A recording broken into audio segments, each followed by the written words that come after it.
আমাদের আজকের গল্পে আসছেন এক আজব গোয়েন্দা ডিটেকটিভ জলধর।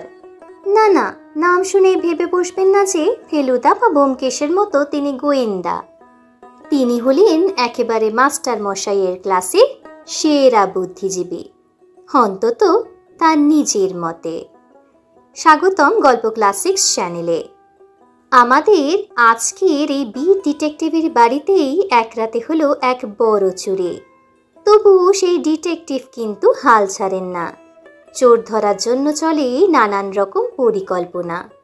চোর ধরা পড়ে ঠিকই, কিন্তু সে কে সেটা জানতে ইচ্ছে করছে তো।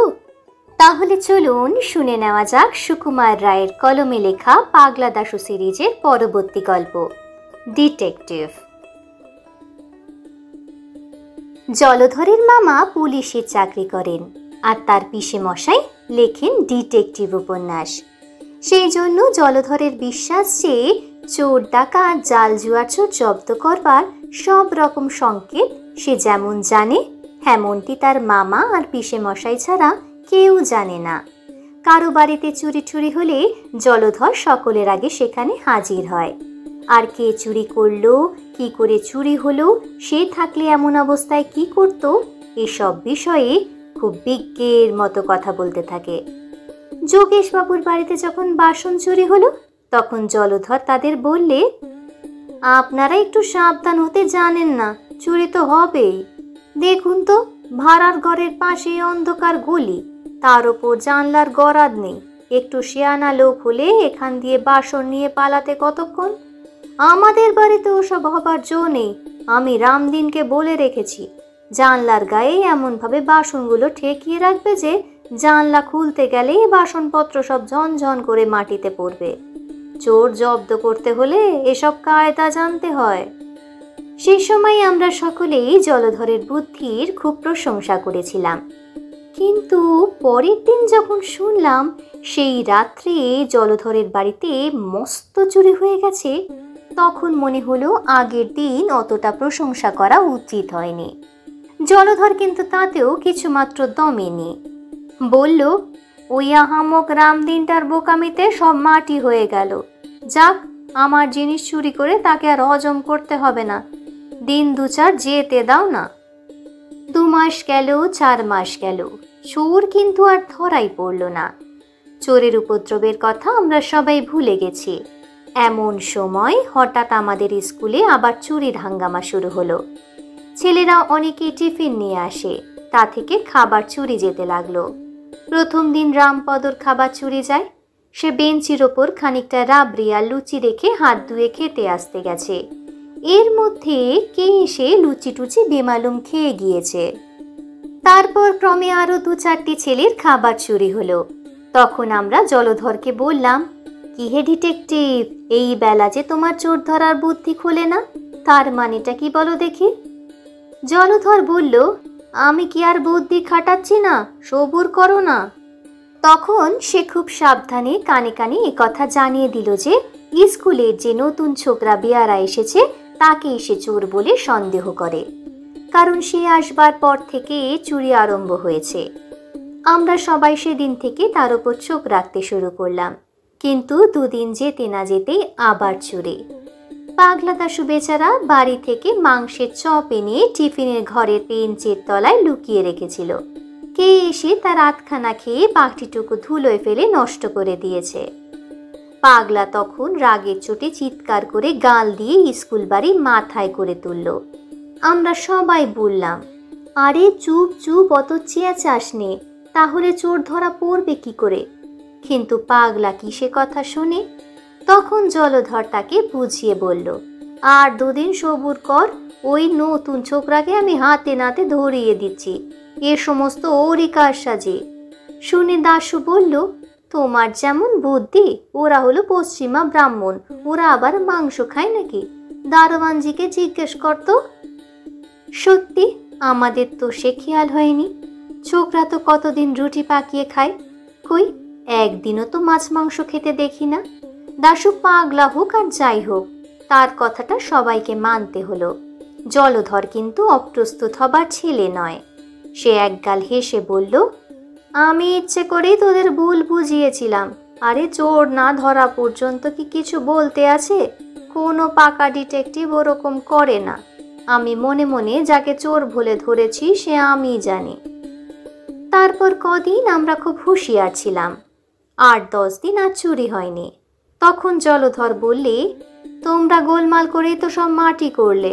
চোরটা টের পেয়ে গেল যে আমি তার পেছনে লেগেছি, আর কি সে চুরি করতে সাহস পায়? তবু ভাগ্যিস তোমাদের কাছে আসল নামটা ফাঁস করিনি। কিন্তু সেই দিনই আবার শোনা গেল স্বয়ং হেডমাস্টার মশাইয়ের ঘর থেকে তার টিফিন খাবার চুরি হয়ে গেছে।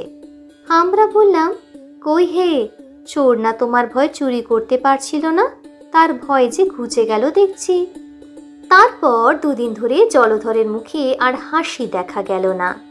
চোরের ভাবনা ভেবে ভেবে তার পড়াশোনা এমনি গুলিয়ে গেল যে পণ্ডিত মহাশয়ের ক্লাসে এসে আরেকটু হলেই মার খেত আর কি। 2 দিন পর সে আমাদের সকলকে ডেকে একত্র করল আর বলল তার চোর ধরবার বন্দোবস্ত ঠিক হয়েছে। টিফিনের সময় সে একটা ঠোঙায় করে সর ভাজা, লুচি আর আলুর দম রেখে চলে আসবে। তারপর কেউ যেন সেদিকে না যায়। স্কুলের বাইরের থেকে লুকিয়ে টিফিনের ঘরটা দেখা যায়। আমরা কয়েকজন বাড়ি যাবার ভান করে সেখানে থাকব, আর কয়েকজন থাকবে উঠোনের পশ্চিম কোণে ছোট ঘরটাতে। সুতরাং চোর যে দিক থেকেই আসুক, টিফিন ঘরে ঢুকতে গেলেই তাকে দেখা যাবে। সেদিন টিফিনের ছুটি পর্যন্ত কারো আর পড়ায় মন বসে না। সবাই ভাবছে কতক্ষণে ছুটি হবে আর চোর কতক্ষণে ধরা পড়বে। চোর ধরা পড়লে তাকে নিয়ে কি করা যাবে সে বিষয়েও কথাবার্তা হতে লাগলো। মাস্টারমশাই বিরক্ত হয়ে ধমকাতে লাগলেন। পরেশ আর বিশ্বনাথকে বেঞ্চির ওপর দাঁড়াতে হলো, কিন্তু সময়টা যেন কাটতেই চায় না। টিফিনের ছুটি হতে জলধর তার খাবারের ঠোঙাটা টিফিন ঘরে রেখে এলো। জলধর, আমি আর 10-12 জন উঠোনের কোণের ঘরে রইলাম, আর একদল ছেলে বাইরের জিমনাস্টিকের ঘরে লুকিয়ে থাকলো। জলধর বলল, দেখ, চোরটা যেরকম শিয়ানা দেখছি আর তার যেরকম সাহস, তাকে মারধর করা ঠিক হবে না। লোকটা নিশ্চয়ই খুব সন্ডা হবে। আমি বলি, সে যদি এদিকে আসে তাহলে সবাই মিলে তার গায়ে কালি ছিটিয়ে দেব আর চেঁচিয়ে উঠব। তাহলে দারোয়ান সব ছুটে আসবে, আর লোকটাকে পালাতে গেলে ওই কালির চিহ্ন দেখে ঠিক ধরা যাবে। আমাদের রামপদ বলে উঠল, কেন? সে যে খুব সন্ডা হবে তার মানে কি? সে কিছু রাক্ষসের মতো খায় বলে তো মনে হয় না। যা চুরি করে নিচ্ছে সে তো কোনোদিনই খুব বেশি নয়। জলধর বলল, তুমিও যেমন পণ্ডিত, রাক্ষসের মতো খানিকটা খেলে বুঝি সন্ডা হয়? তাহলে তো আমাদের শ্যামা দাসকেই সকলের চেয়ে সন্ডা বলতে হয়। সেদিন ঘোষেদের নেমন্তন্নে ওর খাওয়া দেখেছিলে তো? বাপু হে, আমি যা বলছি তার ওপর ফোড়ন দিতে যেও না। আর তোমার যদি নেহাত সাহস থাকে তুমি গিয়ে চোরের সাথে লড়াই করো, আমরা তাতে কেউ আপত্তি করব না। আমি জানি এ সমস্ত নেহাত যেমন তেমন চোরের সাধ্য নয়। আমার খুব বিশ্বাস যে লোকটা আমাদের বাড়িতে চুরি করেছিল এসব তারই কাণ্ড। এমন সময় হঠাৎ টিফিন ঘরের বাদিকের জানলাটা খানিকটা ফাঁক হয়ে গেল, যেন কেউ ভেতর থেকে ঠেলছে। তারপরে সাদা মতো কি একটা চুপ করে উঠোনের মধ্যে লাফিয়ে পড়ল। আমরা চেয়ে দেখলাম একটা মোটা হুলো বেড়াল, তার মুখে জলধরের সর ভাজা। তখন যদি জলধরের মুখখানা দেখতে, সে এক বিঘত উঁচু হাঁ করে উঠোনের দিকে তাকিয়ে রইল। আমরা জিজ্ঞাসা করলুম, কেমন হে ডিটেকটিভ, ওই সন্ডা চোরটাই তো তোমার বাড়িতে চুরি করেছিল, তাহলে এখন ওকেই পুলিশে দেই? কি তাহলে শেষমেশ হুলো বেড়ালি হলো সব কাণ্ডের মূল নায়ক? আর আমাদের জলধর বাবু, সে তো গোয়েন্দাগিরি করতে গিয়ে নিজেরই লুচি হারালো।